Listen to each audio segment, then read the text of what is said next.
During the millionaire's wedding, a mother of triplets burst into the church and took. The grand cathedral fell silent as the heavy wooden doors burst open. Madison stood there, her simple dress a stark contrast to the opulent wedding decorations, holding 3 sleeping infants in her trembling arms. The guests' whispers filled the air like a gathering storm. At the altar, Quentin's face drained of color as he recognized her, the maid he had cruelly cast aside months ago. But it wasn't just shame that struck him, it was the sight of the babies, their tiny faces so eerily similar to his own. Kiale, resplendent in her designer wedding gown, gripped her bouquet tighter, her knuckles turning white with fury. In the front row, an elderly woman named Eleanor watched the scene unfold, a secret burning in her heart that would change everything. Before we get into the story, comment below where in the world you are watching from today, and if you like this story, don't forget to subscribe.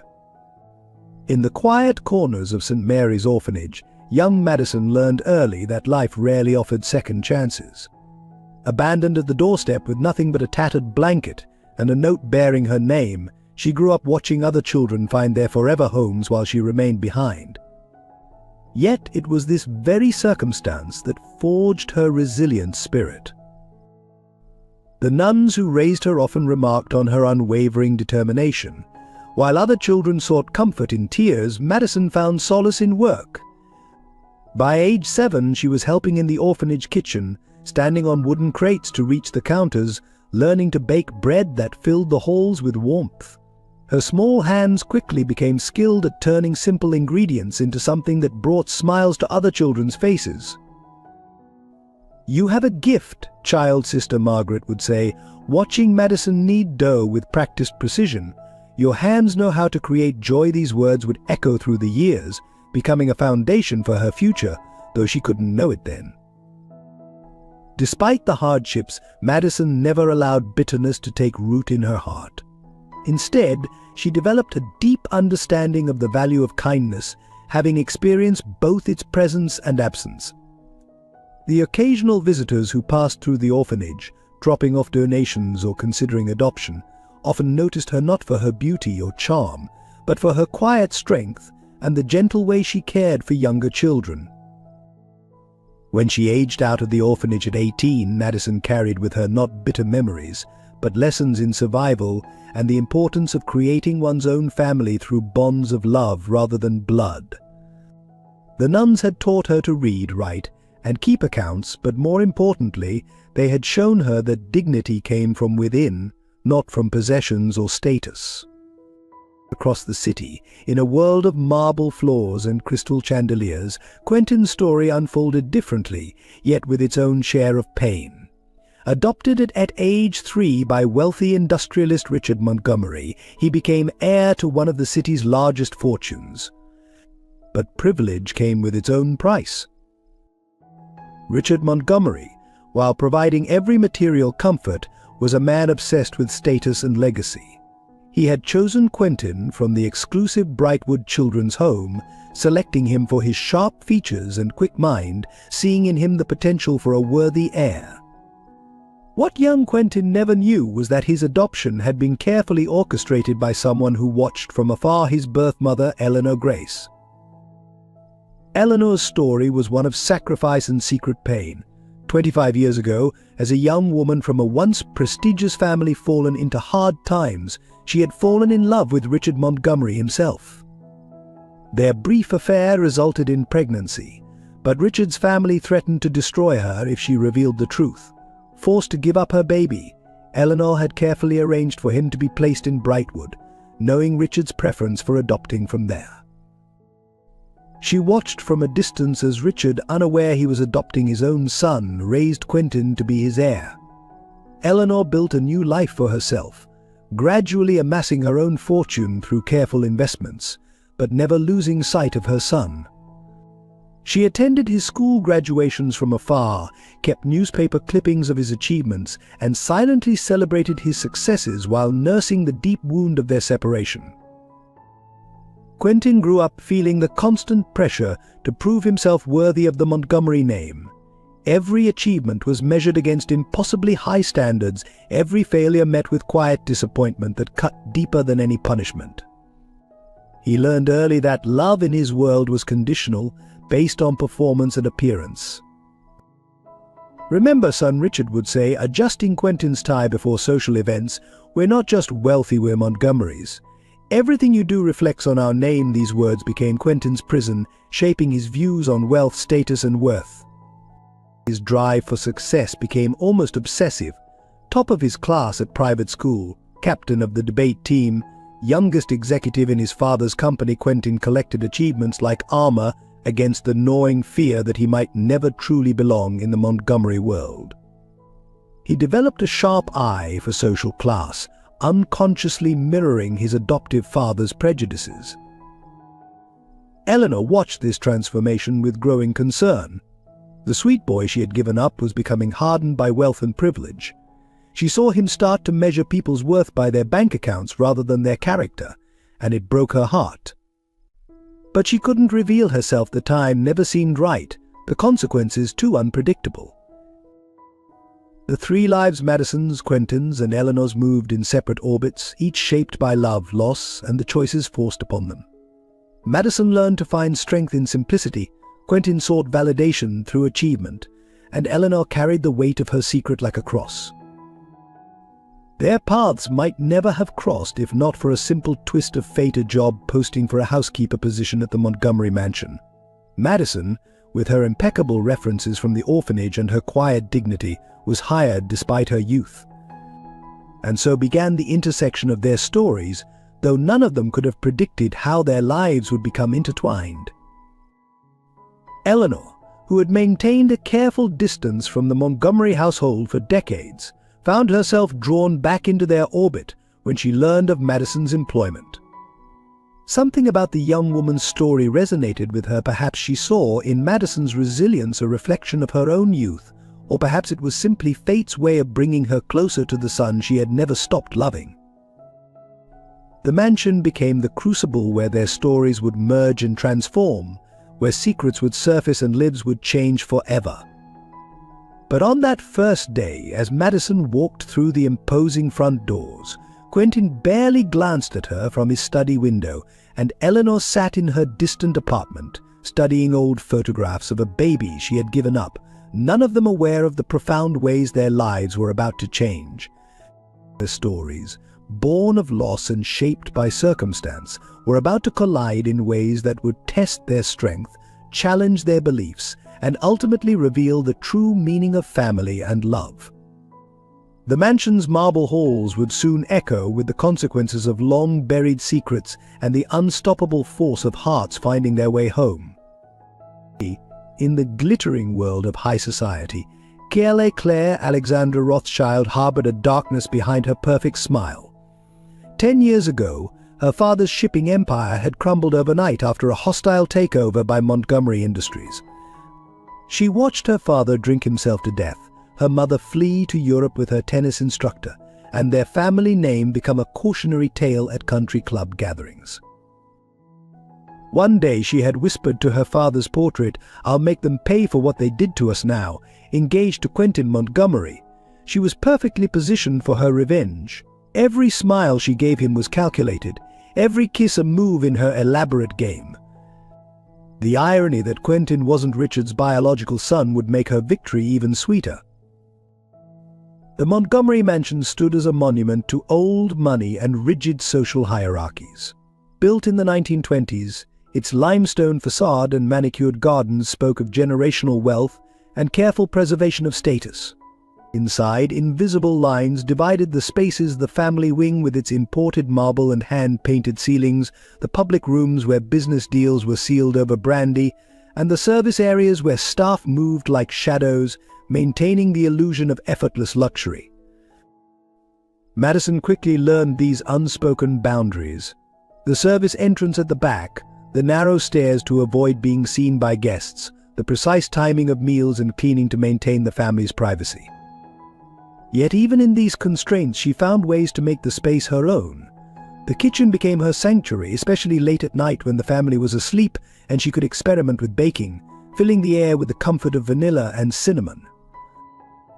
It was during one of these late-night baking sessions that Quentin first truly saw Madison. Unable to sleep, plagued by pressure from his latest business acquisition, he had wandered into the kitchen following the scent of fresh cookies. He found her there, flour on her cheek, humming softly as she worked. "Those smell amazing," he said, startling her. The simple honesty in his voice, so different from his usual carefully measured tones, surprised them both. That night marked the beginning of their secret meetings. In the kitchen's warm embrace, social barriers seemed to melt away. Quentin found himself sharing his fears and doubts, things he couldn't tell Kay or his father. Madison listened without judgment, offering wisdom gained from a life less privileged but more authentic. Their relationship evolved slowly, built on stolen moments and shared confidences. Late-night conversations over fresh baked goods turned into subtle touches, lingering glances, and finally, hidden kisses in the garden's shadows. For Quentin, Madison represented everything real and unpretentious that his world lacked. For Madison, he was both a dream and a danger she knew loving him could only end in heartbreak. Meanwhile, Kay watched everything with calculating eyes. She noticed the way Quentin's expression softened when Madison entered a room, how he seemed more relaxed after his late-night walks rather than feeling threatened. She saw an opportunity to add another layer to her revenge. When the time came, exposing this relationship would make Quentin's fall from grace even more spectacular. The mansion's very architecture seemed to conspire in keeping their secret. Hidden alcoves, servant passages, and the extensive gardens provided countless opportunities for clandestine meetings. Yet these same features emphasized the impossibility of their situation. Every secret doorway and back staircase was a reminder of the social chasm between them. Their romance bloomed in these hidden spaces, away from judging eyes and social expectations. Quentin found himself drawn to Madison's quiet strength, her ability to find joy in simple things. She taught him to bake bread, laughing at his clumsy first attempts, while he shared stories of his travels, painting pictures of places she'd only dreamed of seeing. But reality couldn't be kept at bay forever. During the day, Quentin played his role as the perfect heir and fiancé, while Madison cleaned the very rooms where he entertained Calais. The contrast was a constant reminder of their impossible situation. Sometimes their eyes would meet across a room during social gatherings, he in his tailored suit, she in her uniform, and the weight of their secret felt almost unbearable. Yet neither could bring themselves to end it. Their relationship, born in the quiet hours between midnight and dawn, had become as essential as breathing. But like a flower blooming in shadow, it was both beautiful and fragile, destined either to wither in darkness or be destroyed by exposure to the harsh light of day. The winter months brought longer nights and more opportunities for Madison and Quentin to share stolen moments. Their secret meetings in the kitchen evolved into something deeper, more meaningful.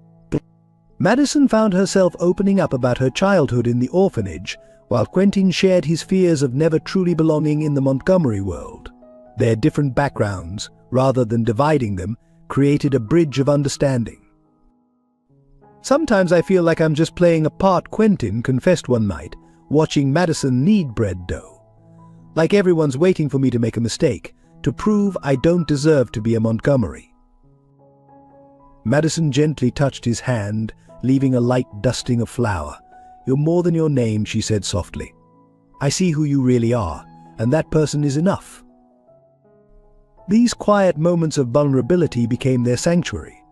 In the darkness of the garden maze, they shared their first real kiss, tender and hesitant, both aware of the dangerous line they were crossing. Soon their relationship deepened, passionate but always hidden, always careful to maintain appearances during daylight hours.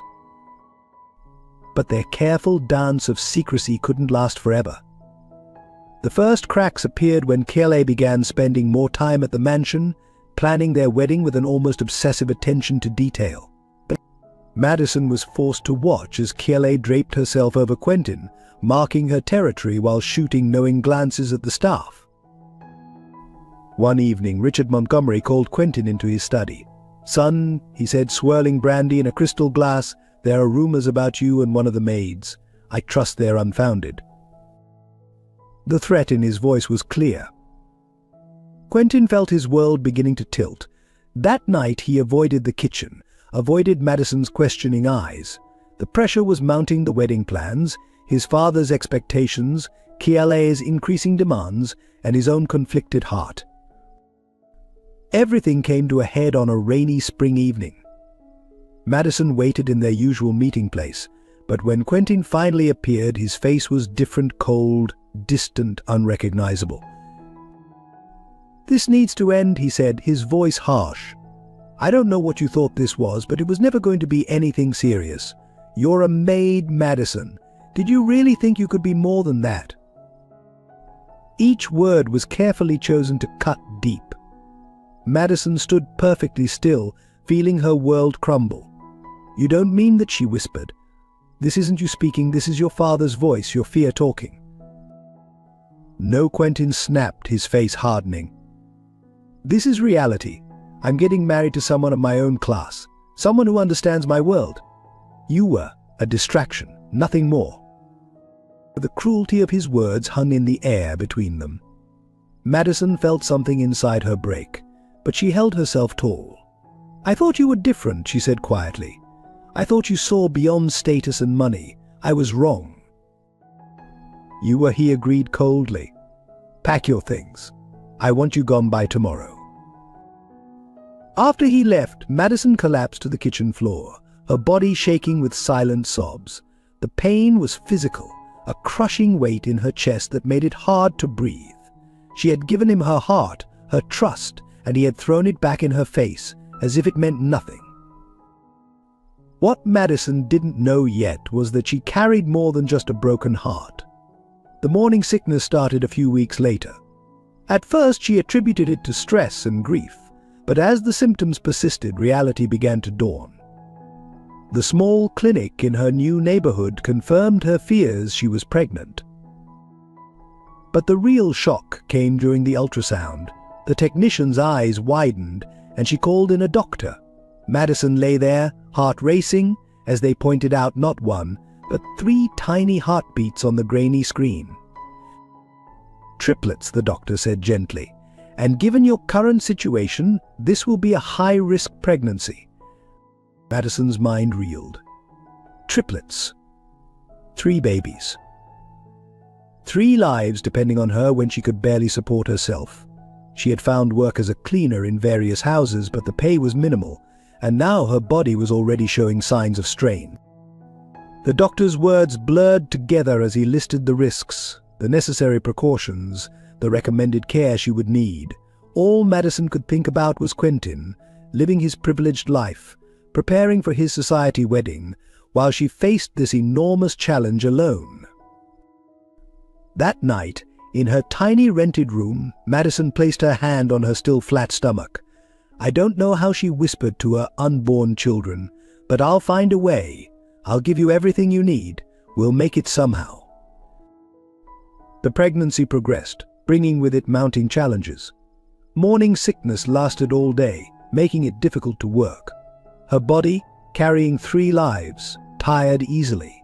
The doctor's warnings about the high-risk nature of the pregnancy echoed in her mind, but she couldn't afford to stop working.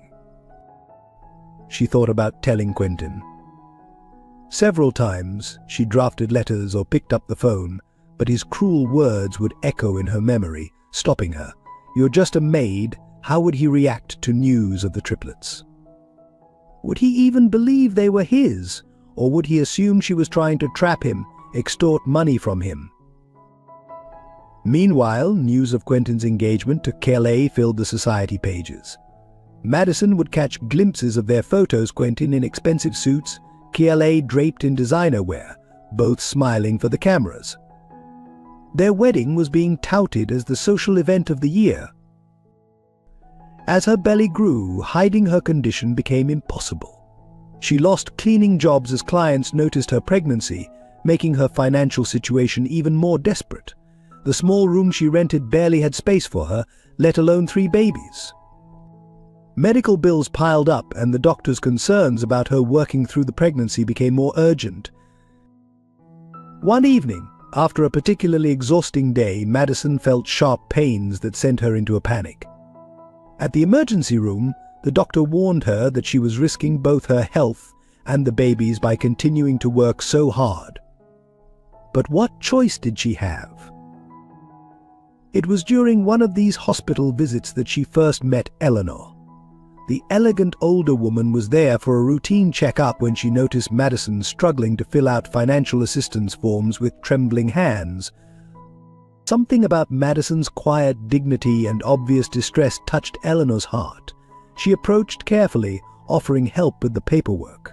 As they talked, Eleanor felt an inexplicable connection to this young woman, not knowing that she was carrying her own grandchildren.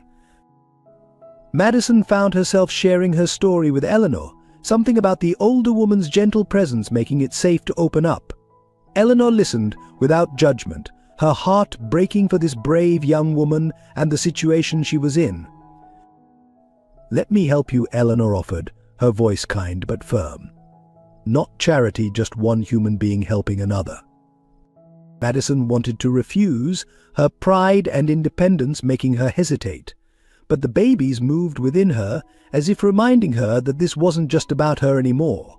She had to think of them, had to give them their best chance.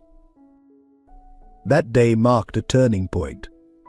Eleanor became Madison's lifeline, helping with medical bills, ensuring she got proper care, and eventually offering her a place to stay.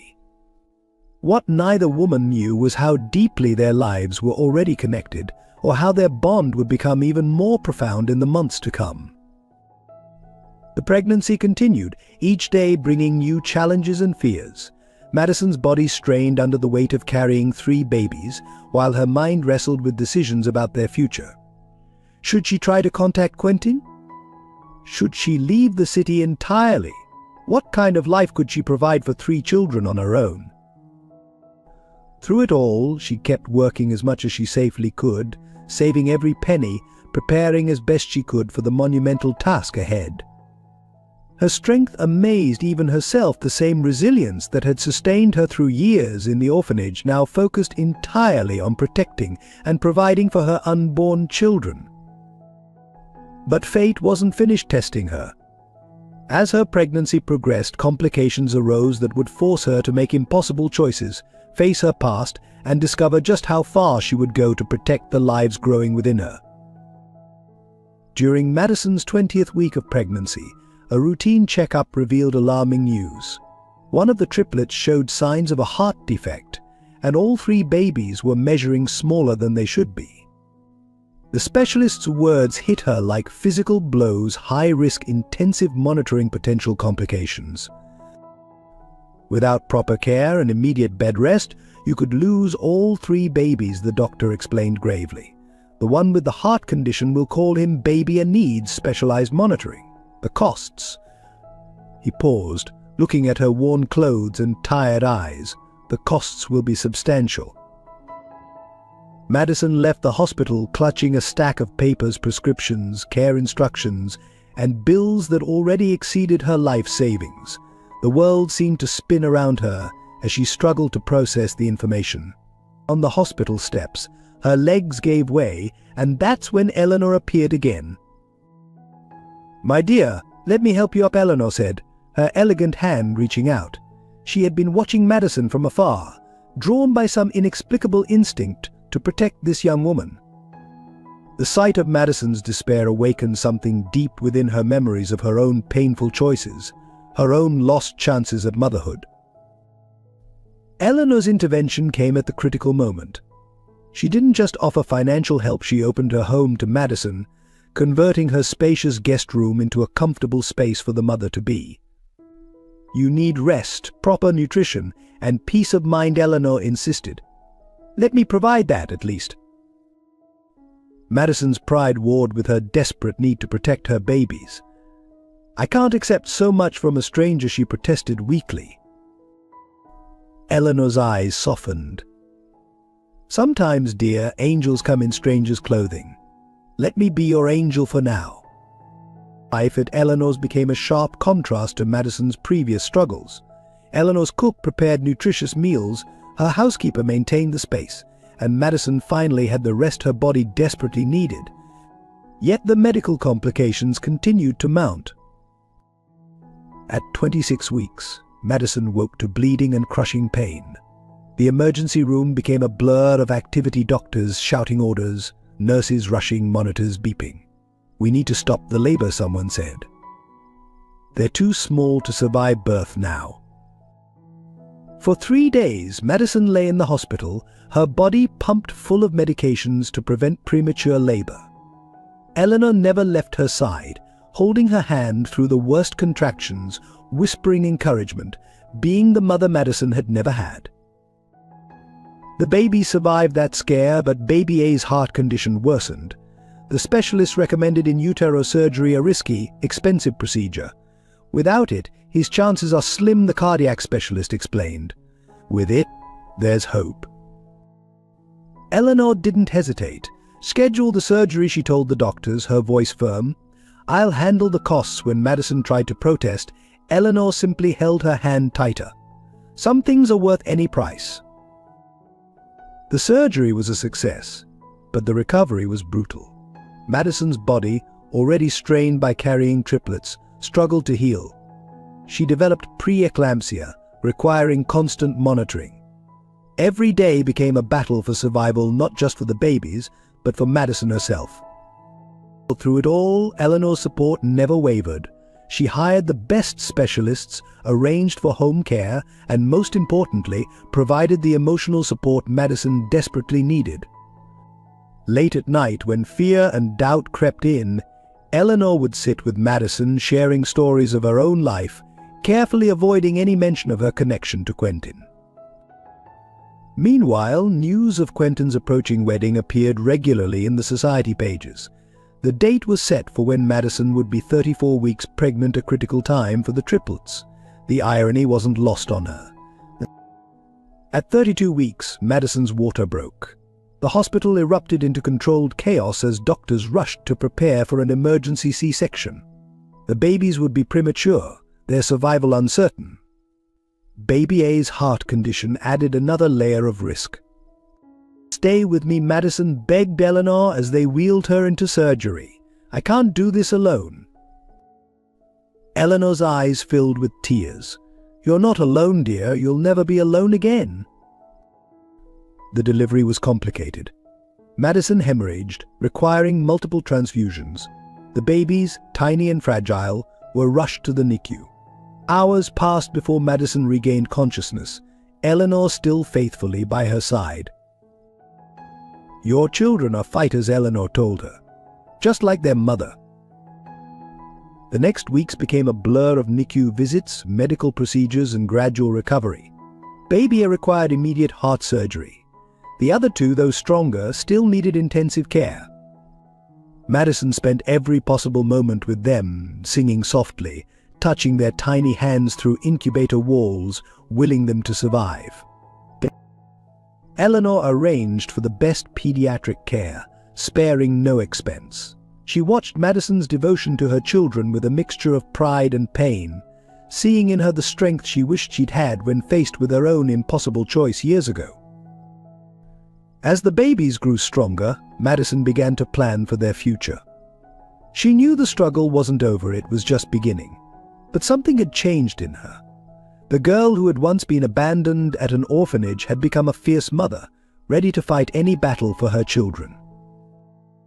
What she didn't know was that the biggest battle still lay ahead, the confrontation that would bring all their secrets into the light, forever changing the lives of everyone involved. As she watched her babies grow stronger each day, Madison began to form a plan. Quentin needed to know the truth, and his wedding day would be when all masks would finally fall. The day Madison went into premature labor was marked by chaos and fear. At 32 weeks pregnant, her body could no longer sustain the strain of carrying triplets. The contractions began in the early hours, each wave of pain more intense than the last. Eleanor rushed her to the hospital, their previous careful preparations forgotten in the urgency of the moment. "We need to stop this labor," the doctor announced, his face grave as he reviewed Madison's complicated medical history. "The babies are too small, especially baby A with his heart condition. Every hour we can keep them inside increases their chances." But Madison's body had other plans. Despite medication and intervention, the contractions intensified. Hours passed in a blur of pain and mounting anxiety. Monitors beeped urgently, tracking 3 tiny heartbeats that seemed to grow more erratic with each passing moment. "We're losing baby A's heartbeat," a nurse called out suddenly. The room erupted into focused panic. Madison caught fragments of medical terminology being thrown around: fetal distress, emergency C-section, critical condition. Eleanor gripped Madison's hand tightly as they rushed her to the operating room. "I'm here," she whispered. "I'm not leaving you." Madison's last conscious thought before the anesthesia took hold was a desperate prayer for her children's survival. The surgery was complicated by Madison's severe preeclampsia. Her blood pressure spiked dangerously, and she began hemorrhaging.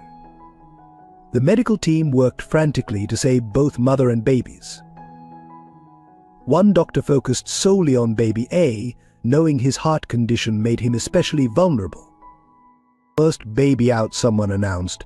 A tiny cry, weak but present, filled the room. "Second baby," another cry, slightly stronger. Then came the critical moment: baby A's delivery. The silence that followed was deafening. "No heartbeat," the doctor called out. A team of specialists immediately began working on the tiny infant while the surgeons struggled to control Madison's bleeding. Eleanor, watching from behind a glass partition, felt her own heart nearly stop. Minutes that felt like hours passed before a third cry, faint but determined, joined its siblings. Baby had survived the delivery, but his battle was far from over. All 3 infants were rushed to the NICU, each weighing less than 3 pounds. Madison's recovery was complicated by blood loss and infection. She drifted in and out of consciousness for days, her body struggling to heal.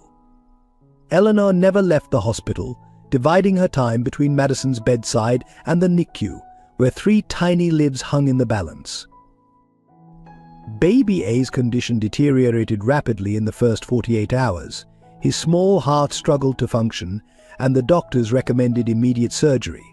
The cost would be astronomical, far beyond anything Madison could hope to afford, even with Eleanor's help. "We need to transfer him to a specialized cardiac unit," the doctor explained. But without insurance or upfront payment, he left the sentence hanging, his expression apologetic but firm. Eleanor immediately stepped forward. "I'll handle all costs," she declared. "Just save him." The surgery was scheduled, but complications arose. Baby A's heart began failing faster than expected. The specialists worked through the night, performing a delicate procedure on a heart the size of a strawberry. Hours passed with no news. Meanwhile, Madison finally regained consciousness. The first thing she asked for were her babies. Eleanor had to explain the situation gently, watching as Madison's face crumpled with fear and guilt. "It's my fault," Madison whispered. "If I had taken better care of myself, if I hadn't worked so hard." Eleanor clasped her hand firmly. "Stop that right now. You've been nothing but strong and brave. Your babies are fighters, just like their mother." The next weeks became a blur of NICU visits, medical updates, and gradual healing. Madison, still weak from her own ordeal, insisted on being wheeled to see her children as soon as she could sit up. The sight of them, so tiny in their incubators, covered in tubes and wires, broke her heart and strengthened her resolve. Baby A's surgery was successful, but he needed multiple follow-up procedures. His siblings, though stronger, still faced the challenges of extreme prematurity. Every day brought new hurdles, new fears, and new small victories. Madison learned to navigate the complex world of the NICU. She memorized medical terms, understood the meaning of every beep and alarm, and spent hours doing kangaroo care, holding her baby's skin to skin when allowed. The nurses marveled at her dedication, never knowing she had once been abandoned herself. Eleanor watched it all with a mixture of pride and growing love. She saw in Madison the mother she wished she had been brave enough to be for Quentin. The strength it took to fight for these babies, to never give up hope, touched something deep in Eleanor's soul. The financial burden grew exponentially. Even with Eleanor's help, the medical bills were staggering. Madison received notice that her small savings had been completely depleted. The hospital's financial department began sending warning letters about outstanding balances. One morning, a hospital administrator approached Madison with forms for transferring the babies to a public facility once they were stable. "The costs here are simply too high," he explained, not unkindly. "We need to discuss more affordable options." Madison felt her world tilting again. The public facility had a much higher mortality rate for premature infants. Baby A's specialized care wouldn't be available there. The thought of moving her fragile babies to a less equipped facility terrified her. Eleanor, overhearing the conversation, stepped in once more. "That won't be necessary," she said firmly. "I'm handling all expenses moving forward." The administrator began to protest about proper procedures and documentation, but Eleanor's quiet authority silenced him. Later that night, Madison found Eleanor crying softly in the NICU family room. "I should have been this brave years ago," Eleanor whispered, more to herself than to Madison. "I should have fought this hard." Madison didn't understand the full meaning of those words then, but she felt the weight of them. She hugged Eleanor, these two women united by love and sacrifice, neither knowing just how deeply their lives were intertwined. Days turned into weeks. The babies grew stronger, though Baby A's recovery was slower than his siblings. Madison practically lived at the hospital, learning to care for their special needs, preparing for the day she could take them home. But home was another worry. Her tiny rented room was no place for 3 infants, especially one with ongoing medical needs. Eleanor had already offered her house, but Madison's pride made her hesitate. She had already accepted so much. Sometimes Eleanor told her one evening, accepting help is its own kind of strength. These babies need more than just love. They need stability, space to grow, proper care. Let me provide that. Madison looked at her 3 tiny fighters, each one gaining strength day by day. Baby A had survived against all odds. His siblings were thriving. They deserved every chance at a good life, even if it meant swallowing her pride. What Madison didn't know was that fate had more twists in store. As she focused on her baby's survival across town, preparations for Quentin's wedding continued. The collision course of their lives was set, though none of them could predict the explosive revelations that would soon change everything. Eleanor's intervention extended far beyond financial support. Each day, as she watched Madison with the triplets, her own secret weighed heavier on her heart. She saw Quentin's features in their tiny faces, the same nose, the same determined set of their mouths when they cried. These were her grandchildren, fighting for life without anyone knowing their true heritage. Late one night, as Madison dozed in the NICU chair, Eleanor found herself alone with Baby A. Touching the incubator gently, she whispered, "I failed your father, little one. I won't fail you." The baby's monitors beeped steadily, as if responding to her promise. Madison's determination grew stronger with each passing day. Despite her exhaustion, she learned every aspect of her baby's care. She meticulously documented their progress, kept detailed notes of their medications, and worked with physical therapists to understand their developmental needs. "You're a natural one," nurse commented, watching Madison confidently handle her babies despite the maze of tubes and monitors. "Some mothers are too afraid to even touch them at this stage." "They need to know I'm here," Madison replied softly. That they're not alone. The words held extra weight, coming from someone who had grown up without that certainty herself. The truth about Eleanor's identity emerged gradually, like a photograph slowly developing. It started with small things: her unusual knowledge of the Montgomery family history, her intense interest in Quentin's childhood photos in the society pages, the way she sometimes slipped and almost called him "my son." One afternoon, while organizing medical documents, Madison found an old newspaper clipping that had fallen from Eleanor's purse. It showed a young Eleanor with Richard Montgomery, their faces close, intimate.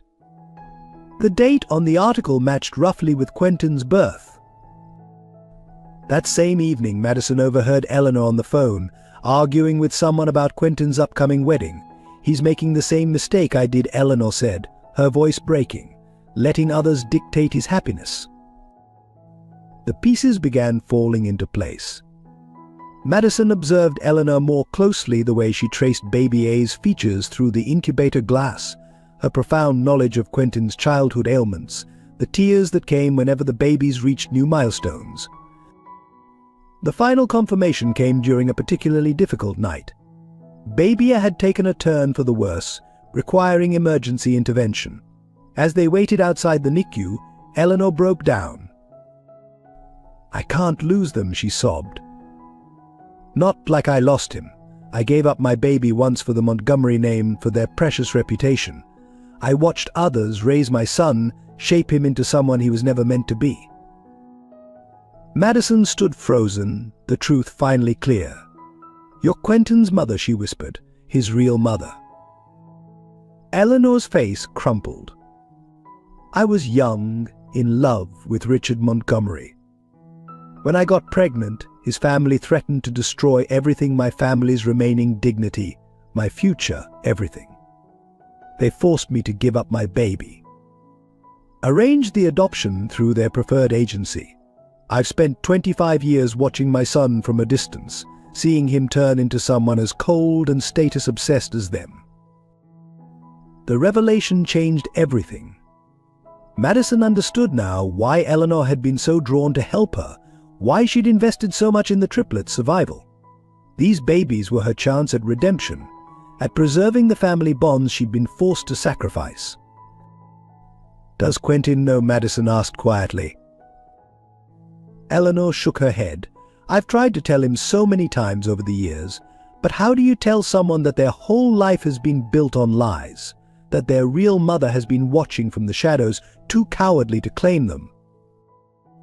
Madison took Eleanor's hand, feeling the older woman's pain as if it were her own. "It's not too late," she said. "These babies, they're your grandchildren. They're a second chance for all of us." The truth created a new bond between the two women. They were both mothers who had suffered for love, who had faced impossible choices. Eleanor's wealth and Madison's poverty seemed insignificant compared to their shared determination to protect these innocent lives. But the revelation also brought new complications. The upcoming wedding, KLA's careful plans, Quentin's carefully constructed world, everything would shatter when the truth emerged. And emerge it must, for the baby's sake if nothing else. "He deserves to know everything," Madison declared. "About the babies, about you, about who he really is. These children deserve to know their father, and he deserves to know his real mother." Eleanor agreed, but fear still held her back. "The Montgomerys will fight this. They'll try to discredit you, deny the baby's paternity, possibly even try to take them away." "Let them try." Madison's voice was steel. "I fought too hard for these babies to let anyone threaten them now. We'll face whatever comes together." Their conversation was interrupted by a nurse announcing they could return to baby A's bedside. The crisis had passed, but it had cemented their resolve. The time for secrets was ending. As they watched the tiny fighter in his incubator, grandmother and mother united in love and purpose, they began to plan. The wedding was approaching a perfect stage for all truths to be revealed. But neither woman could predict just how explosive those revelations would be, or how they would reshape all their lives forever. The babies grew stronger each day, as if sensing the brewing storm and gathering strength for what was to come. Their small victories, the first time breathing without assistance, the first full feeding, the first real cry, became rallying points for the difficult path ahead. Eleanor and Madison's shared secret created a fortress of determination around the NICU. They would protect these children, fight for their rights, and ensure they grew up knowing both truth and love. The Montgomery name and all its power meant nothing compared to the strength of these two women united in purpose.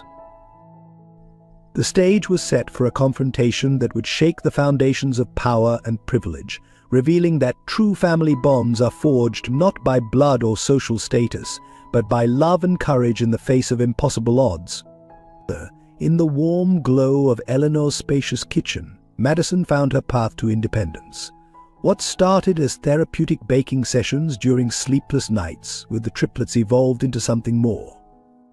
Her first paying customer was Eleanor's friend, who tasted Madison's lemon drizzle cake during a visit and immediately ordered one for her daughter's engagement party. Word spread quickly through Eleanor's social circle about the young mother who created extraordinary desserts. Orders began trickling in, first for small gatherings, then for larger events.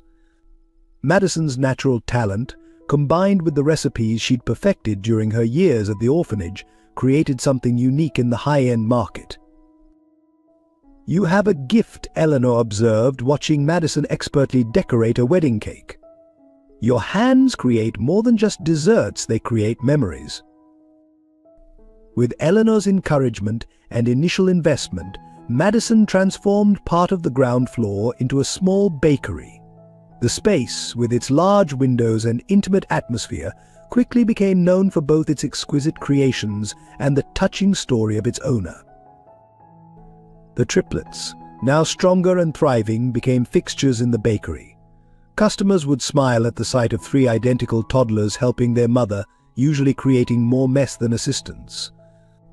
Their presence added to the bakery's charm, making it feel less like a business and more like a home. Meanwhile, across town, Quentin's engagement to Claire dominated society headlines. Their wedding plans grew more elaborate with each passing week. Claire insisted on the grandest venue, the most expensive flowers, the most exclusive guest list. Each detail was carefully calculated to showcase their status and wealth. The wedding of the decade, society columns proclaimed. Photos showed Claire draped in designer wear, her smile perfect, but never quite reaching her eyes. Quentin stood beside her in these images, his expression increasingly strained, though few noticed. What the papers didn't capture were Claire's private moments of calculation. She spent hours in her study, reviewing old documents about Montgomery Industries' takeover of her father's company.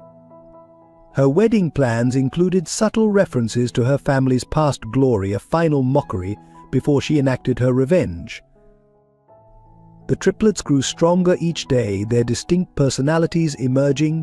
Baby A, the fighter with the heart condition, became the quietest but most observant.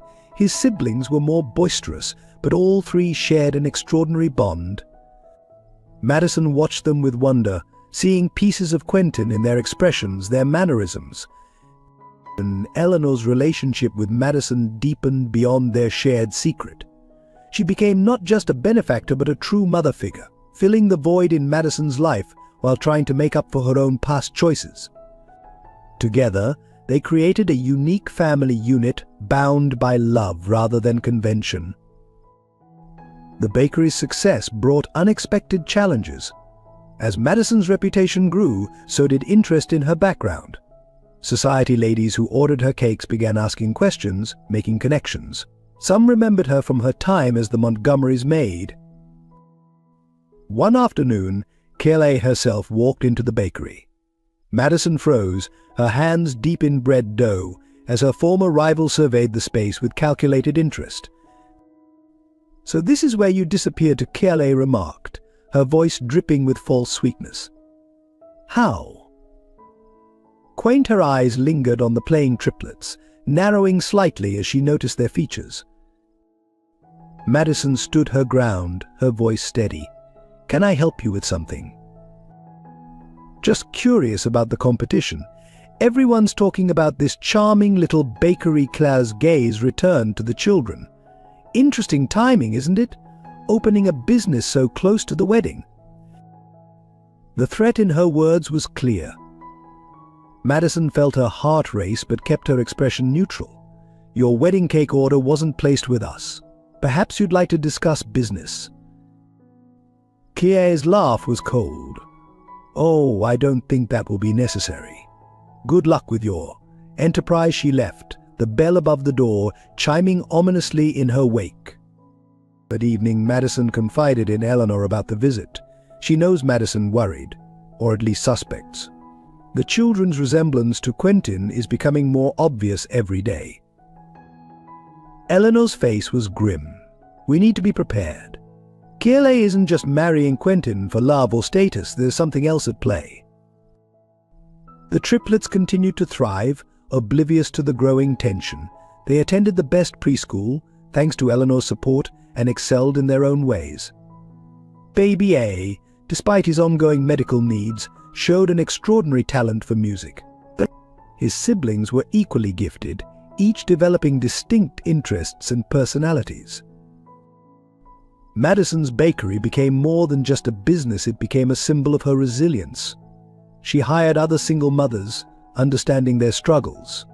The kitchen that had once been her sanctuary became a place of opportunity for others facing similar challenges. Eleanor watched this transformation with pride and growing anxiety. The wedding date approached, and with it, the inevitable confrontation. She saw how Madison had built a life for herself and the children, how she'd turned her pain into purpose. The thought of it all being disrupted by the truth weighed heavily. The triplets' 4th birthday party was a turning point. Held in the bakery after hours, it was a small celebration with their preschool friends. Madison had created a spectacular cake, 3 tiers decorated with tiny musical notes for baby A, sports elements for his brother, and books for their sister. During the party, one of the society mothers who'd become a regular customer remarked on the children's striking resemblance to someone she knew. The comment hung in the air, heavy with implication. Madison saw Kirle's influence in the woman's knowing look.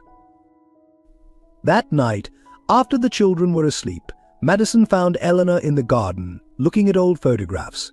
"We can't keep hiding," Madison said softly. "The truth has a way of emerging, and I'd rather control how it comes out than let Kirle use it against us." Eleanor nodded, tears in her eyes.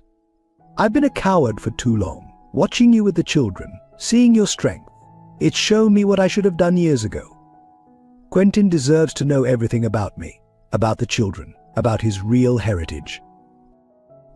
The bakery continued to flourish, but Madison's focus shifted. She began documenting everything: the children's birth certificates, medical records, photographs showing their remarkable resemblance to Quentin. She started writing letters, explaining everything from the beginning, though she wasn't sure she'd ever send them. As the wedding approached, tension mounted. Kirle's visits to the bakery became more frequent, each time with thinly veiled threats wrapped in social niceties. The society papers began publishing subtle hints about interesting developments in the Montgomery Rothschild wedding plans. Eleanor's health began to show signs of strain. The burden of her secrets, combined with the stress of protecting Madison and the children, took its toll. Yet she remained determined to see things through, to finally right the wrongs of the past.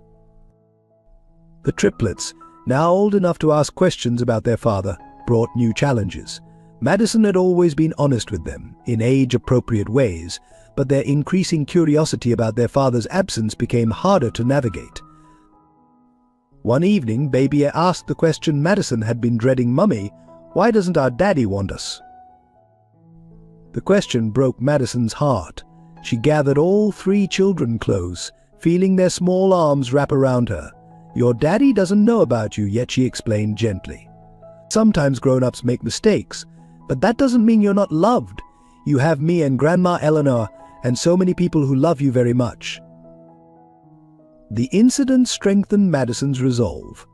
These children deserved to know their father, and Quentin deserved to know his children and his mother. The carefully constructed walls of secrets and lies had to come down. The bakery became her fortress, a place where she could plan and prepare while continuing to build her independence. Each successful event, each satisfied customer, added to her confidence. She was no longer the vulnerable maid who had been cast aside. She was a successful business owner, a mother, a survivor. Eleanor watched this transformation with a mixture of pride and regret. In Madison, she saw the strength she wished she'd had 25 years ago. In the triplets, she saw a chance to heal the wounds of the past. But time was running out, the wedding was approaching, and with it, the moment when all truths would have to be revealed. The stage was set for a confrontation that would shake the foundations of the Montgomery Empire and redefine the meaning of family for all involved. The question wasn't if the truth would come out, but how many lives would be forever changed when it did. Madison's internal conflict deepened as the wedding date approached. Each night, after closing the bakery and putting the triplets to bed, she would sit in her small office, staring at the invitation she'd managed to obtain. The elegant cream cardstock seemed to mock her with its golden lettering announcing Quentin's marriage to Kelly. "Am I doing the right thing?" she whispered to herself, touching the faces of her sleeping children. The decision to confront Quentin at his wedding warred with her desire to protect her carefully built new life. Her bakery was flourishing, her children were thriving, and Eleanor's support had given them stability they'd never had before. Yet each time Baby needed another heart checkup, each time the twins asked about their father, the weight of her silence grew heavier. The truth wasn't just hers to keep anymore, it belonged to her children, to Eleanor, and yes, even to Quentin. Across town, Quentin found himself increasingly restless as his wedding approached. Kelly's behavior had begun to trouble him in ways he couldn't ignore. He caught her late at night in his father's study, rifling through old company documents. Her explanations about wanting to understand the family business rang hollow. During a dinner with their wedding planner, Kelly's mask slipped momentarily. "The Montgomery Empire will be quite different after the wedding," she remarked, a glint of something dangerous in her eyes. "Everything will change." The comment stayed with Quentin, nagging at him like a loose thread. He began paying closer attention to her interactions with his father's business associates, noting the calculated way she collected information, the subtle hints about past business dealings. One evening, he overheard her on the phone. "Once we're married, I'll have access to everything. Daddy's revenge will finally be complete." The words sent a chill down his spine, confirming his growing suspicions that their relationship wasn't what he'd believed. Meanwhile, Eleanor's world shattered quietly in a doctor's office on a sunny Tuesday morning. The diagnosis was unequivocal: advanced pancreatic cancer. The prognosis months, not years.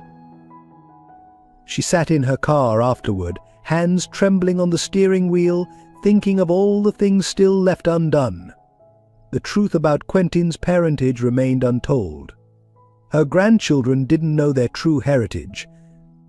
The carefully constructed support system she'd built for Madison and the triplets suddenly seemed terrifyingly temporary. That evening, Eleanor watched Madison closing up the bakery, observed the easy way she juggled the triplets' needs while managing her business. The sight of her grandchildren playing beneath the counter, their laughter echoing through the space, made her heart ache with the urgency of time slipping away. "I need to tell you something," Eleanor began that night, after the children were asleep. But looking at Madison's tired but content face, she couldn't bring herself to add another burden. Instead, she simply hugged her, holding on a moment too long. Madison noticed changes in Eleanor: frequent doctor's appointments, increasing fatigue, a new urgency in her interactions with the triplets. But whenever she tried to ask, Eleanor deflected with practiced ease. The weight of secrets began taking its toll on everyone. Quentin threw himself into work, avoiding wedding preparations and Kelly's increasingly obvious machinations. His doubts about the marriage grew stronger, but the momentum of family expectations and social obligations carried him forward like a river approaching a waterfall. One afternoon, he found himself driving past Madison's bakery. He'd heard about it through business circles, never realizing it belonged to her. Through the window, he saw children playing, 3 identical children whose features struck him with an uncomfortable familiarity. He sat in his car, watching the scene unfold inside the warm, inviting space. Madison moved with confidence, her smile genuine as she served customers. She was different from the maid he'd known, stronger, more assured. The sight stirred something in him, a recognition of what he'd thrown away. Eleanor, watching from her usual corner table, saw Quentin's car. Her heart raced with the possibility of confrontation, but he drove away before anyone else noticed. That night, her pain was worse than usual, and the urgency of revealing the truth became overwhelming. "Madison," she said during their nightly tea, "there's something you need to know. Something that can't wait much longer." But before she could continue, one of the triplets woke crying from a nightmare, and the moment slipped away. The wedding preparations continued relentlessly. Claire's true nature became more apparent as she issued cruel commands to staff, berated vendors, and spoke increasingly of the power she would wield as Mrs. Montgomery. Quentin watched her transformation with growing horror, remembering too late how he'd once treated Madison with similar contempt. Madison's conflict reached a breaking point when baby needed another surgery. The doctors were optimistic, but the recovery would be delicate. The timing coincided perfectly with the wedding date. "Maybe this is a sign," she told Eleanor. "Maybe I should focus on what I have instead of disrupting everyone's lives." Eleanor, pale from her latest round of secret treatments, took Madison's hand. "Some truths demand to be told, my dear. The cost of silence is often higher than the price of speaking out." The three adults circled each other unknowingly, Quentin growing more uncertain of his path, Madison struggling with her decision to reveal the truth, and Eleanor racing against time to right the wrongs of the past. Their collision course was set, but the outcome remained uncertain. Eleanor's declining health added urgency to every decision. She began putting her affairs in order quietly, ensuring Madison and the triplets would be protected no matter what happened. Each day brought new challenges, hiding her symptoms from the children, maintaining her strength for the confrontation she knew was coming, and carrying the burden of multiple life-changing secrets. The truth hung between them all like a sword waiting to fall, threatening to destroy the carefully constructed facades they'd all built. But as Eleanor watched her grandchildren grow, witnessed Madison's strength, and observed Quentin's growing doubts, she realized that sometimes destruction was necessary for rebuilding something stronger, truer, and more lasting than what had come before. The morning of Quentin's wedding dawned with an almost cruel perfection, clear skies and gentle sunshine that belied the storm about to break. Madison stood in the hospital's pediatric unit, torn between two impossible choices. Baby had developed complications from his recent surgery, his small body fighting against infection. The doctors were concerned, recommending constant monitoring. "Mummy, don't go," he whispered, his tiny hand clutching hers. His siblings sat quietly in the corner of the hospital room, unusually subdued, as if sensing the gravity of the moment. Eleanor, looking frailer than ever but determined, touched Madison's shoulder. "I'll stay with him. You know what needs to be done." The choice weighed heavily on Madison's heart. Her child needed her, but so did the truth. If she didn't speak now, Claire's carefully orchestrated revenge would destroy not just Quentin, but potentially the future security of her children as well. Across town, the cathedral buzzed with activity. Flower arrangements worth small fortunes lined the aisles, photographers jockeyed for position, and guests in designer wear kissed and commented on the extravagance of it all. Claire, secluded in the bridal suite, made final adjustments to her plan. "Everything is in place," she murmured to herself, reviewing documents hidden within her wedding folder, proof of old corporate betrayals, evidence of Montgomery Industries' ruthless takeovers, including the destruction of her father's company. Today wasn't just her wedding day, it was her moment of triumph. Quentin stood before a mirror in a separate room, adjusting his tie with trembling hands. Something had felt wrong for months. Claire's increasingly obvious manipulations, her late-night phone calls, the calculating look in her eyes when she discussed their future. The image of Madison's bakery and those three children flashed in his mind again. Madison arrived at the cathedral just as the ceremony was about to begin. Her simple dress, though elegant, stood out among the obvious wealth on display. She clutched a folder containing birth certificates, medical records, and proof of her children's paternity. Her phone was set to vibrate. The hospital would contact her immediately if baby A's condition changed. The wedding march began to play. Claire appeared at the entrance, a vision in designer white, her smile triumphant. She began her walk down the aisle, each step bringing her closer to her moment of revenge. The guests murmured appreciatively, unaware of the drama about to unfold. Just as the priest began to speak, Madison stood. Her voice, though shaking slightly, carried clearly through the hushed cathedral. "I object to this marriage," she announced. The crowd gasped collectively, and there are 3 small children who have a right to object as well.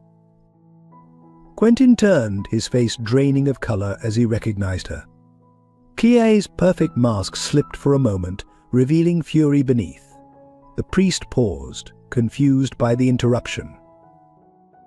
"One of those children," Madison continued, her voice growing stronger, "is fighting for his life in the hospital right now. He has his father's eyes, his father's heart condition, the same one that runs in the Montgomery family." She walked forward, pulling out photographs of the triplets. "These are your children, Quentin, the ones you never knew about, because you were too concerned with status and reputation to even consider that a maid might be worthy of truth."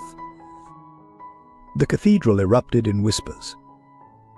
Quentin stared at the photographs, recognition dawning in his eyes. The resemblance was undeniable, 3 small faces that mirrored his own childhood photos. Kiale's laugh cut through the chaos. "How convenient," she sneered. "A desperate attempt to ruin my wedding day. Do you really expect anyone to believe?" "I believe her," came a new voice. Eleanor stood at the entrance, pale but determined. "I believe her because those children are my grandchildren, just as Quentin is my son." The revelation hit like a thunderbolt. Richard Montgomery stood up from his front row seat, his face ashen. He recognized Eleanor, immediately the woman he'd loved, the woman his family had forced him to abandon. "What is this?" Quentin demanded, his voice hoarse. "What are you saying?" "I'm saying that 25 years ago, I was forced to give up my baby you to protect both our families' reputations," Eleanor explained. "I watched you grow up from a distance, unable to claim you as my own. When I met Madison and saw she was carrying your children, I couldn't stand by and let history repeat itself." Kiale's composure cracked completely. "You're all insane. This wedding will proceed. I've worked too hard, planned too long." "Planned what exactly?" Quentin asked, his voice dangerous. "What were you planning, Kiale?" In her fury, Kiale didn't notice her wedding folder falling, spilling its contents across the altar steps. Documents scattered detailed plans for corporate takeover, evidence of her father's revenge scheme, emails plotting the dismantling of Montgomery Industries from within. "You ruined my family," she screamed at Richard Montgomery. "Destroyed everything my father built. This marriage was just the beginning of making you pay." But the guests watched in shocked silence as Kiale's carefully constructed facade crumbled. Security personnel, already on alert, moved closer as she became more erratic. "My father died because of you," she raged at Richard. "This was supposed to be my revenge. Everything was perfect." Madison stood quietly through the chaos, her phone clutched in her hand, praying it wouldn't ring with bad news from the hospital. The truth was out now, all of it, but at what cost? Quentin looked lost, his world turned upside down. His fiancée was a fraud, his mother wasn't who he thought, and somewhere in a hospital, his children he'd never known, were waiting. "The triplets," he said finally, turning to Madison. "They're really mine." "Yes," she answered simply. "Baby has your heart condition. He's in the hospital right now, fighting an infection after surgery. The other 2 are with him. They've never known their father, but they've never stopped needing one." The weight of his past choices crashed down on Quentin. He remembered his cruelty to Madison, his obsession with status, his blind acceptance of Kiele's manipulations. All of it seemed meaningless now. Richard Montgomery finally spoke, his voice heavy with regret. "I've made so many mistakes," he said, looking at Eleanor. "Forcing you to give up our son was the first and worst of them. Watching him become as cold and status-obsessed as my family, that was my punishment." Security had escorted the hysterical Kiele from the cathedral. The guests sat frozen, witnesses to the unraveling of carefully constructed lies spanning decades. For a moment no one moved, as if the weight of truth had paralyzed them all. The silence was broken by Madison's phone vibrating. Her heart stopped as she checked the message. "I have to go," she said urgently. "Baby A's fever is spiking. He needs me." "Take me with you," Quentin said quietly. "Please. I need to meet my children, all of them." Eleanor stepped forward, swaying slightly. "I'll come too, for however much time I have left." "What do you mean?" Quentin asked sharply, noticing for the first time how frail she looked. Later, Eleanor promised, "Right now, your son needs you." The three of them left the cathedral together, leaving behind the trappings of a wedding that had been built on lies. The guests would gossip about this day for years to come, how truth and love had triumphed over revenge and deception, how a simple baker had brought down an empire of lies. But for Madison, Quentin, and Eleanor, the real story was just beginning. They rushed to the hospital, where three small lives waited lives that would need all their strength, love, and truth to thrive in the aftermath of this day's revelations. Richard Montgomery stood amid the chaos of the abandoned wedding, his world crumbling around him. The cathedral, still adorned with expensive flowers and silk ribbons, now felt like a stage where his life's greatest failures had been exposed. As guests whispered and hurried out, he remained frozen, remembering a summer 25 years ago when he'd let his family dictate his heart's choices. So his assistant approached cautiously. "Shall I arrange for announcements about the wedding's cancellation?" Richard waved him away, his eyes fixed on a photograph Madison had dropped. Three small faces that could have been Quentin at that age, but more haunting was their resemblance to Eleanor in her youth. The same eyes that had looked at him with love, then hurt, then resignation all those years ago. His mind raced back to that fateful day when his parents had presented him with an ultimatum: end things with Eleanor, a girl from a fallen aristocratic family, or watch her family be destroyed completely.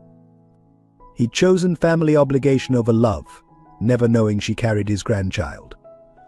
Following his son to the hospital, Richard arrived to find a scene that shook him to his core.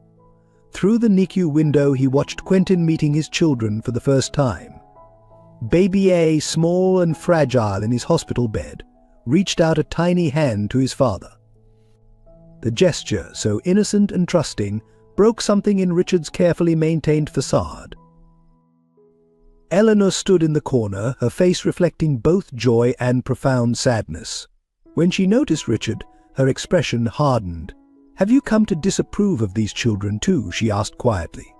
"To protect the precious Montgomery name from another scandal?" "Eleanor," he breathed, his voice heavy with 25 years of regret. "If I had known what she challenged, that I was pregnant, that your son would grow up to repeat our mistakes, that your family's obsession with status would poison another generation." The truth poured out between them like a flood breaking through a dam. Eleanor revealed how she'd orchestrated Quentin's adoption, ensuring he would at least be raised by his biological father, even if neither knew the truth. She described years of watching from afar, seeing their son transform into something cold and hard, just like the family that had torn them apart. "I'm dying." "Richard," she finally confessed, her voice barely a whisper. "Cancer. I needed the truth to come out before I couldn't protect them anymore." Inside the hospital room, Madison watched as Quentin tentatively bonded with his children. The twins had warmed to him quickly, but Baby remained cautious, studying his father with serious eyes that seemed too old for his young face. "He has your heart condition," Madison explained softly. "The doctors say it's genetic, passed down through the Montgomery line. Rather ironic considering how much your family valued pure bloodlines." Quentin flinched at her words, understanding the layers of meaning. All his life, he'd tried to prove himself worthy of the Montgomery name, never knowing it was his by blood all along. The price of that pretense had almost been his own children's lives. Richard entered the room slowly, the weight of his choices visible in every step. The children looked at him curiously, their grandfather, though none of them knew it yet. Baby A's monitors beeped steadily, a rhythmic reminder of the fragility of life and truth. "Father," Quentin said, his voice strained, "did you know? About Eleanor. About me." Richard shook his head, tears forming in his eyes for the first time in decades. "I suspected sometimes. You have her smile, her way of tilting your head when you're thinking. But I convinced myself it was impossible. The adoption agency was so prestigious, the paperwork so perfect." "I made sure of that," Eleanor interjected, entering the room. "I wanted him to have every advantage, even if I couldn't claim him myself. The same advantages I hope these children will have, but without the price we all paid for status and appearances." The family secrets unraveled further as Eleanor explained how she'd built her own fortune, keeping tabs on Quentin's life through carefully placed connections, how she'd recognized Madison's strength and determination, seeing in her the courage she wished she'd had herself. "When I learned about the triplets," Eleanor continued, "I knew I couldn't let history repeat itself. These children deserved better than being hidden away because of pride and prejudice." Richard looked at his grandchildren, truly looked at them, and saw not a threat to his family's reputation, but a chance at redemption. In Baby A's fierce fight for life, he recognized Eleanor's determination. In the twins' quick smiles, he saw the joy he'd sacrificed for status. The Montgomery fortune, he declared suddenly, will be restructured. These children will be acknowledged, protected, provided for. And Eleanor, he turned to the woman he'd never stopped loving. "Whatever time you have left, let me try to make it right." The confession that followed was decades in the making. Richard revealed how his parents had threatened not just Eleanor's family, but her personal safety. How he'd chosen what he thought was protecting her, never knowing the full price of his decision. Eleanor's own confession was equally painful, how she'd watched their son grow up from afar, how terminal illness had finally given her the courage to speak the truth, how she'd found a second chance at motherhood through Madison and the triplets. In that hospital room, surrounded by beeping monitors and the innocent faces of children who knew nothing of social status or family pride, 3 generations of secrets and pain began to heal. The truth, finally spoken, offered not just liberation but the possibility of a new kind of family, one built on love and honesty rather than appearance and obligation. Eleanor's decline was swift and merciless. Within weeks of the wedding drama, her vibrant presence began to fade like a photograph left in the sun. She tried to hide her growing weakness from the children, but they sensed a change in their beloved grandmother. Baby A, especially, seemed to understand, often climbing carefully into her lap during her increasingly frequent rest periods. "Promise you won't forget me," she whispered to him one afternoon when they thought no one could hear. The child's solemn nod broke Madison's heart as she watched from the doorway. The impact of Eleanor's illness rippled through their newly formed family like waves in a still pond. Madison struggled to maintain normalcy at the bakery while spending every possible moment at Eleanor's side. The business she'd built with such pride now seemed secondary to the precious time remaining with the woman who had saved her and her children. Quentin, still adjusting to fatherhood, found himself facing the imminent loss of the mother he'd only just discovered. He moved into Eleanor's house temporarily, wanting to make up for lost decades in whatever time remained. His presence brought both comfort and complicated emotions as the family tried to navigate their new reality. "I don't know how to be a son to you," he confessed one night, sitting by Eleanor's bedside. "I've spent my whole life trying to be Richard Montgomery's heir, and now." Eleanor reached for his hand, her grip weaker but still determined. "Just be yourself, Quentin. That's all I ever wanted for you." Richard Montgomery became a frequent visitor, his corporate persona crumbling more with each visit. He would sit for hours with Eleanor, their conversations soft but intense, making peace with their past while time slipped away like sand through their fingers. The triplets, too young to fully understand death, but old enough to sense its approach, showed their love in different ways. The twins drew endless pictures for their grandmother, covering her room with colorful artwork. Baby A, still recovering from his own health challenges, would simply hold her hand, their shared experience of physical fragility creating a special bond. Madison watched as her carefully constructed new life shifted and reformed around Eleanor's illness. The bakery became a gathering place for family meetings, its warm kitchen offering comfort when the hospital became too sterile, too real. "I need to put things in order," Eleanor insisted during one such gathering. "The children must be protected, their future secured." The legal documents were drawn up with careful precision. Eleanor's fortune, substantial but never flaunted, would be divided among her grandchildren, with provisions for their education and healthcare. The house would go to Madison, ensuring the children would always have a stable home. But money and property seemed insignificant compared to the emotional legacy Eleanor was trying to leave. She spent hours recording videos for the children, sharing stories of her life, her love for their father, the mistakes and triumphs that had shaped their family.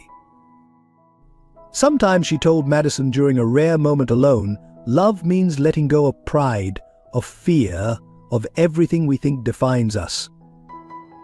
I learned that too late with Quentin, but watching you with these children, you've taught me it's never too late to choose love." The reconciliation between Eleanor and Richard proved both healing and heartbreaking. Their love, buried but never truly dead, bloomed again in the shadow of mortality.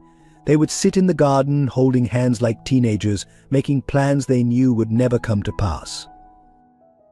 Quentin struggled to reconcile his two fathers, the man who had raised him with rigid expectations and the man he now saw tenderly caring for his dying first love. Richard, too, seemed caught between his past role as the austere Montgomery patriarch and his present reality as a man facing the consequences of choices made decades ago. The children, in their innocent wisdom, became the bridge between past and present. They accepted both grandfathers with equal enthusiasm, unconsciously healing old wounds with their unconditional love. As Eleanor's strength waned, the family drew closer. Madison rearranged the bakery's hours to spend afternoons at home. Quentin delegated more responsibilities at work, his previous obsession with corporate success fading in importance. "I was so wrong," he told Madison one evening, watching their children play in Eleanor's garden, "about everything that mattered. Status, money, social position. None of it means anything compared to this." The reconciliation wasn't always smooth. Years of hurt and misunderstanding couldn't be erased overnight. But Eleanor's illness created an urgency that pushed them past pride and pretense. They learned to talk honestly, to acknowledge past wounds while seeking healing. Through it all, Eleanor maintained her grace and wisdom. Even as cancer ravaged her body, her spirit remained strong. She used her remaining time to help heal the family she'd been forced to abandon, guiding them toward a future she wouldn't see. "My greatest regret," she told them during a family dinner, her voice weak but clear, "was letting fear of judgment control my choices. Don't make that mistake. Love freely, forgive quickly, and never let pride stand in the way of happiness." As autumn turned to winter, Eleanor's decline accelerated. The hospital visits became more frequent, the medical discussions more serious. Yet even in her weakest moments, she focused on strengthening the bonds between her newfound family members. She made Quentin promise to be the father she knew he could be, Richard vow to put love before duty, and Madison swear to keep telling their story to the children. Each promise was a thread connecting past to future, ensuring that the truth and love they'd finally found wouldn't be lost again. Quentin's path to redemption began not with his father's punishment, but with his own recognition of who he'd become. Richard stripped him of his executive position, assigning him to work as a janitor in the company building, the same role Madison had once held in his home. "You'll start from the bottom," Richard declared. "Learn the value of every person who makes this company run, just as you should have valued Madison years ago." The first day Quentin donned the janitor's uniform was a harsh awakening. Former colleagues who had once fawned over him now barely acknowledged his existence. He cleaned floors he'd previously walked on without a second thought, emptied trash bins filled with memos he'd once written. Each day brought new humiliations and, with them, new understanding. He remembered how he'd treated Madison, how he'd dismissed her worth based solely on her position.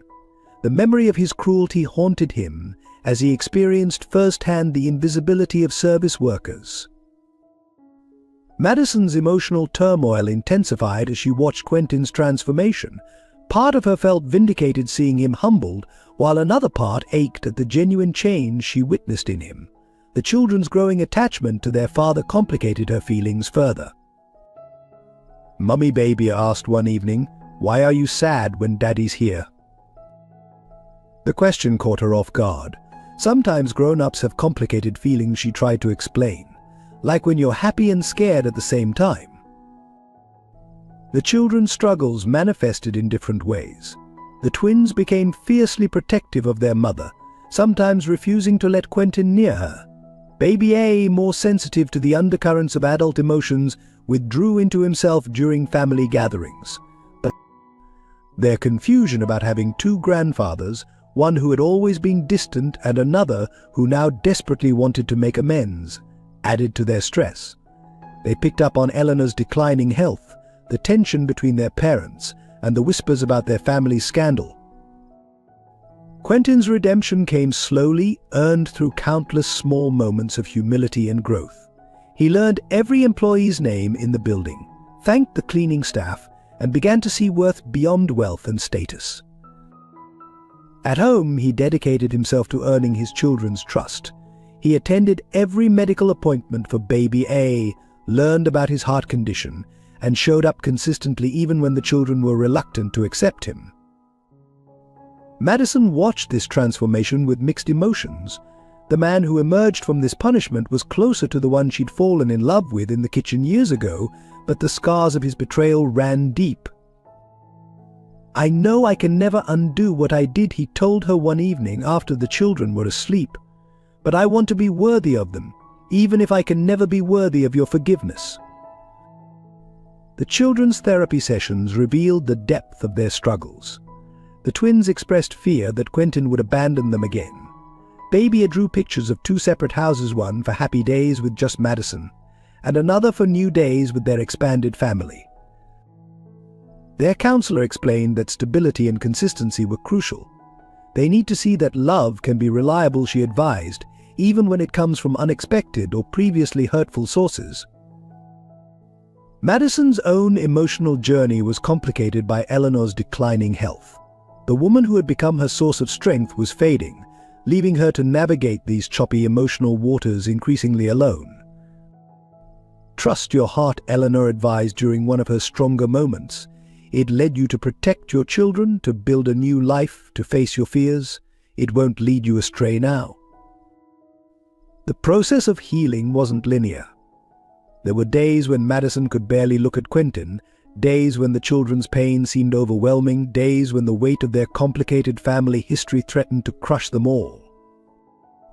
But there were also moments of unexpected grace. Baby falling asleep in his father's arms during a hospital stay, the twins teaching Quentin their secret handshake, all three children working together to bake a cake for both their grandfathers. Through it all, they learned that redemption wasn't about erasing the past, but about building something new from its ashes. The children's struggles became opportunities for growth, their questions chances for honesty, their fears occasions for proving that love could be trustworthy after all. As Eleanor's condition worsened, the family's focus shifted from past hurts to present moments. The children's need for stability helped the adults set aside their own emotional turmoil to create a secure environment. In caring for their dying grandmother, they found a common purpose that began to heal their deepest wounds. The transformation wasn't just Quentin's journey of redemption or Madison's path through emotional turmoil, it was their entire family's evolution into something new and unexpected, something that honored the past's pain while reaching for a different future. Just as the family began finding its new rhythm, a shocking revelation emerged. Kiale, who had disappeared after the wedding fiasco, reappeared in the headlines. She had been admitted to a private hospital, 6 months pregnant. The father, it turned out, was her family's longtime lawyer, the man who had helped orchestrate her revenge plot against the Montgomerys. The news hit Quentin like a physical blow, not from jealousy, but from the realization of how completely he had been deceived. Kiale had been pregnant during their engagement, playing a role while carrying another man's child. The layers of her deception seemed endless. Madison's reaction surprised everyone, including herself. She felt a strange mix of pity and concern for Kiale's unborn child, remembering her own desperate pregnancy. "That baby is innocent," she told Eleanor during one of their quiet talks. "Just like our children were innocent of all the adult complications around them." The real crisis came 3 weeks later. Babia was at the hospital for a routine checkup when a nurse none of them recognized attempted to take him for additional tests. Something about her manner made Madison suspicious, and she insisted on accompanying them. The nurse's story unraveled under questioning, and security was called. The woman turned out to be working for Kiale, who had planned to use the kidnapping as leverage against the Montgomerys. In her twisted logic, she believed holding Quentin's sick child hostage would force the family to restore her damaged reputation. The attempt failed, but it left deep scars. Babia became terrified of hospitals, screaming whenever anyone in medical uniform approached him. His siblings developed separation anxiety, refusing to let him out of their sight. The incident brought Madison and Quentin closer, their shared protective instincts overriding past hurts. During this turbulent time, Eleanor decided to share something she'd kept hidden for decades.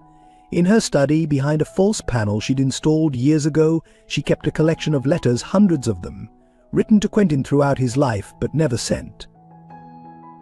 "I wrote to you every week," she told him, her hands trembling as she handed over the carefully preserved bundles.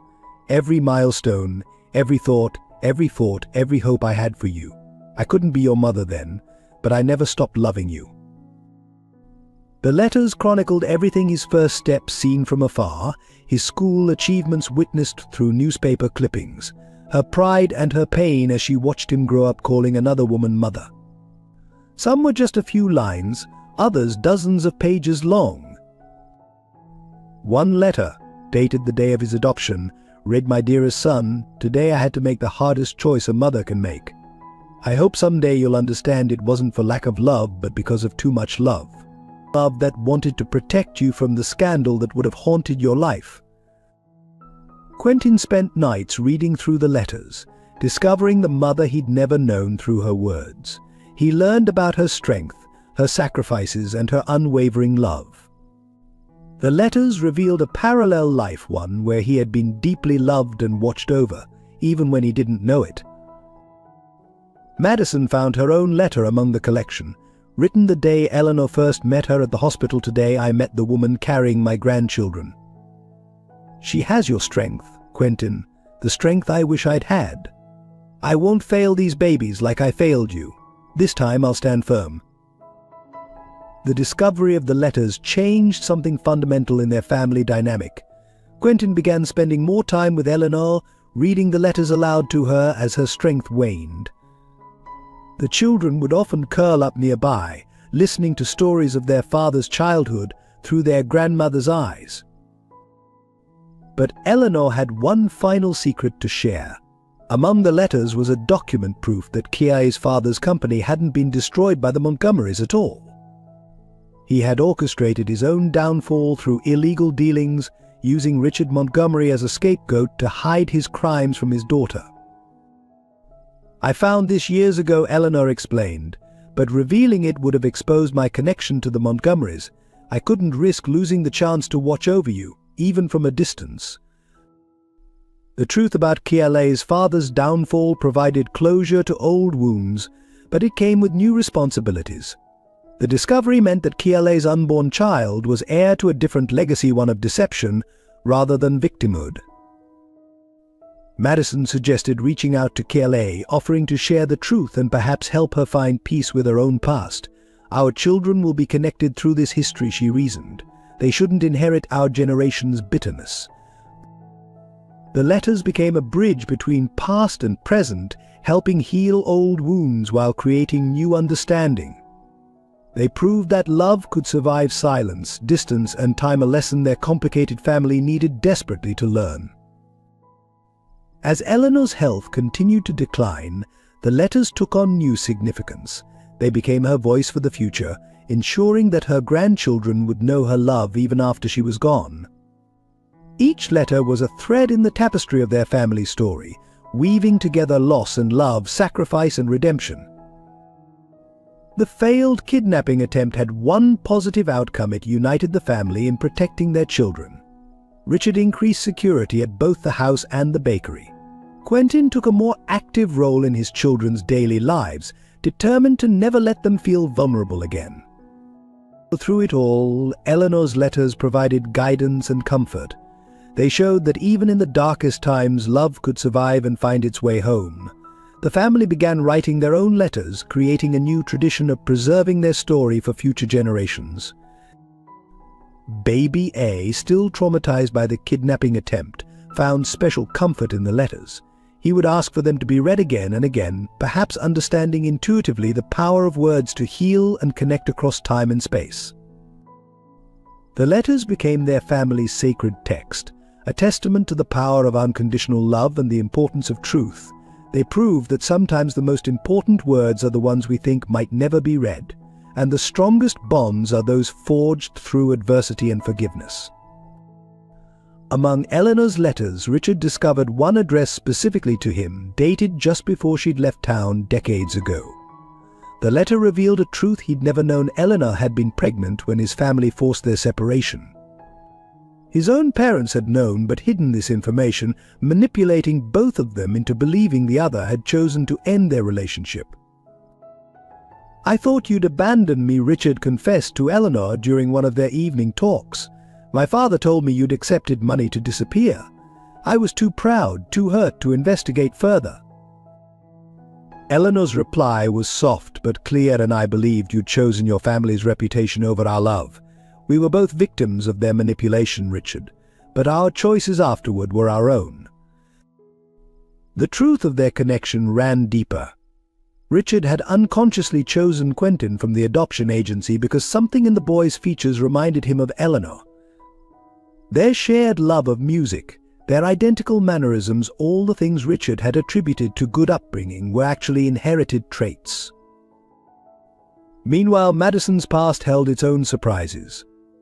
During the years she'd struggled alone with her pregnancy, she'd nearly married James Chen, a kind-hearted restaurant owner who'd offered her security and acceptance. Their engagement had lasted 3 months, ending just weeks before Eleanor entered her life. "I couldn't do it," Madison explained to Quentin when the truth emerged. "James was everything I should have wanted: stable, kind, accepting of the children. But what?" Quentin asked, his voice careful. "But he wasn't their father," she admitted quietly. "And I couldn't build a life on half-truths, no matter how comfortable they might have been." James had remained a friend, his restaurant supplying desserts from Madison's bakery. His recent wedding invitation arrived with a note thanking her for showing him what real love looked like, even if it wasn't their story to share. The deepest family secret emerged through a series of old photographs found in Eleanor's study. They revealed that Richard's mother, the family matriarch who had orchestrated Eleanor's departure, had herself been born into poverty. Her entire identity was fabricated, her background erased through her own wealthy marriage. This discovery explained her ruthless protection of the Montgomery name. She'd been terrified of anyone discovering her humble origins. Her treatment of Eleanor had been driven by fear that her own secret would be exposed. "She destroyed our happiness to protect her lie," Richard realized, staring at evidence of his mother's deception. Everything: our separation, Quentin's adoption, Years of loneliness, all because she was ashamed of her own past. The revelation changed something fundamental in Richard's understanding of his family legacy. The fortune he'd inherited, the social position he'd protected so fiercely, was built on a foundation of shame and deception. More secrets surfaced as they delved deeper into family records. Eleanor's own family's downfall had been orchestrated by Richard's parents, ensuring she would be too vulnerable to fight back when they demanded she give up her baby. The web of lies and manipulation spanned generations, touching every member of their combined families. Even Kiale's pregnancy had roots in this history. Her lover was the grandson of Richard's mother's first love, a connection too complex to be coincidental. These revelations fostered a new honesty among them all. They began sharing their own secrets, small and large, clearing the air of decades of deception. Madison confessed her brief engagement. Quentin admitted his early doubts about the children. Richard revealed his years of private detective reports on Eleanor's life. Each truth, however painful, helped heal old wounds and prevent new ones from forming.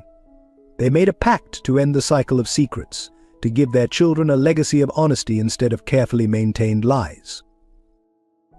The final secret, found in Eleanor's last letter, was perhaps the most poignant. She had known about Richard's mother's true background for years, but had chosen not to use it as leverage. Some truths, she wrote, are better revealed by time than vengeance.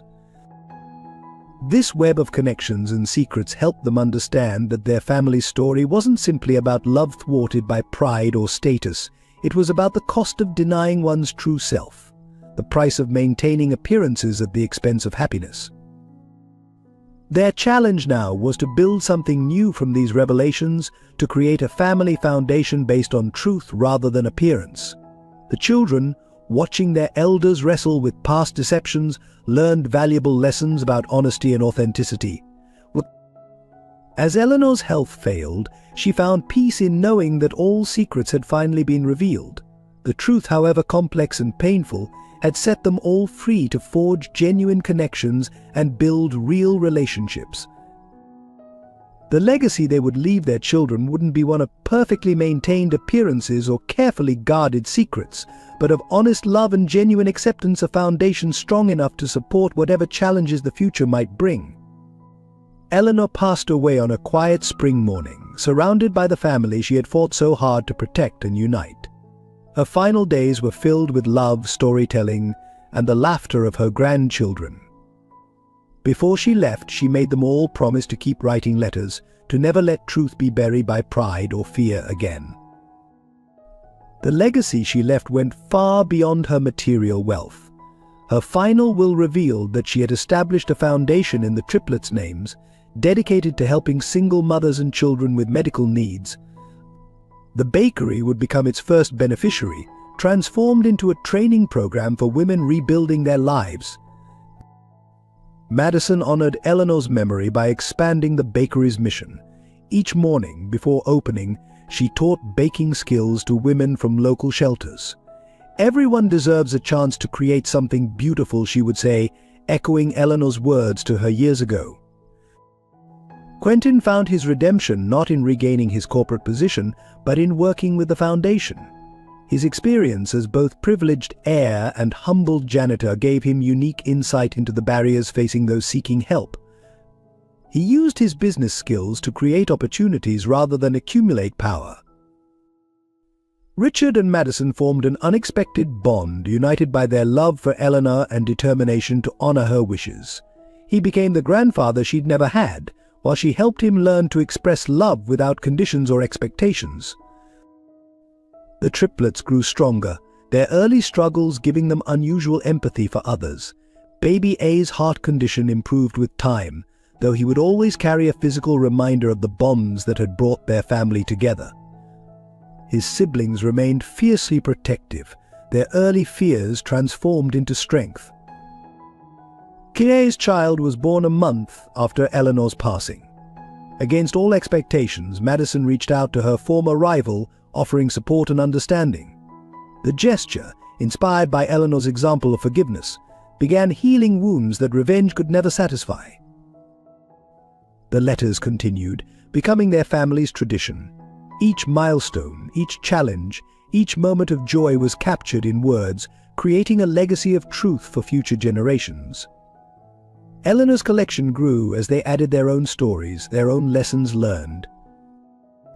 Their final tribute to Eleanor came in the form of a garden behind the bakery, where herbs and flowers grew alongside benches bearing plaques with her favorite sayings. It became a place of peace and reflection, where the scent of fresh bread mingled with blooming roses, a reminder that beauty can grow from the most difficult circumstances. The family they built wasn't perfect, but it was real. Their story, with all its complications and pain, became one of hope, proof that love, honesty, and courage could overcome even the deepest wounds of pride and prejudice.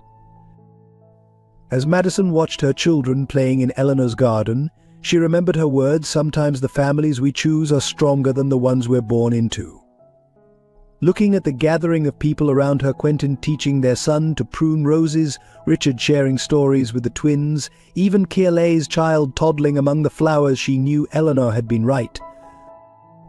Their legacy wasn't the Montgomery name or fortune, but the truth that love in all its forms was worth fighting for.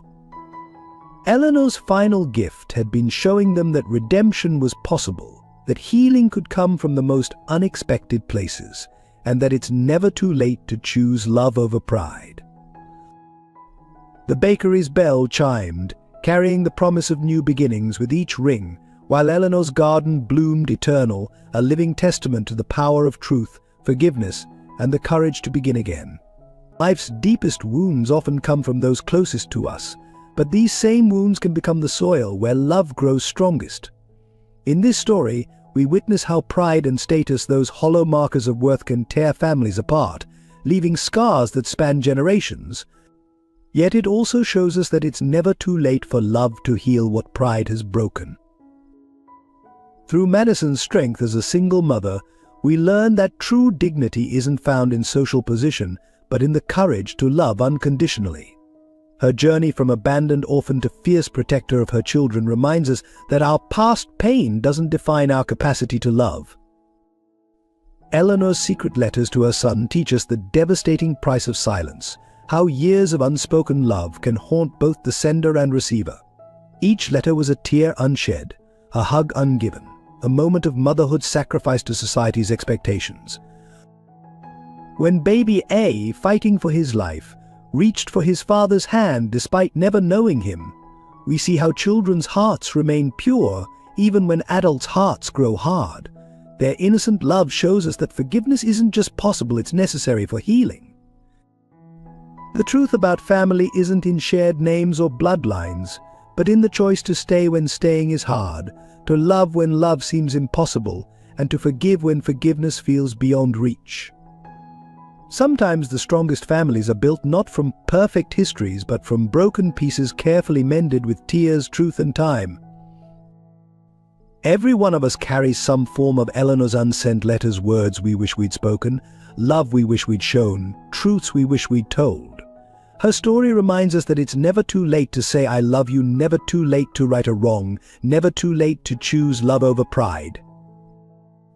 In the end, we're all just trying to find our way home to that place where we're loved not for our status or achievements, but for our true selves. Sometimes that home isn't where we're born, but where we choose to plant our hearts and let them grow. Like Eleanor's garden, love blooms most beautifully in the places where pain once lived. Every flower that grows there is a reminder that healing is possible, that love can take root in the most wounded soil, and that our scars can become the maps that lead others home. May we all find the courage to send our unsent letters, to heal our unspoken wounds, and to choose love over pride before time runs out. Because in the end, it's not our successes or status that matter, but the love we dared to give, even when giving it broke our hearts. Remember Eleanor's final truth: sometimes the deepest love grows in the hardest places, and the most beautiful gardens bloom where tears have watered the soil. If this story touched your heart, please take a moment to subscribe to our channel and share it with those you love. Every like, comment, and share helps us reach more people with stories that remind us of what truly matters in life. Don't forget to leave your thoughts below. Your story might just help heal someone else's heart.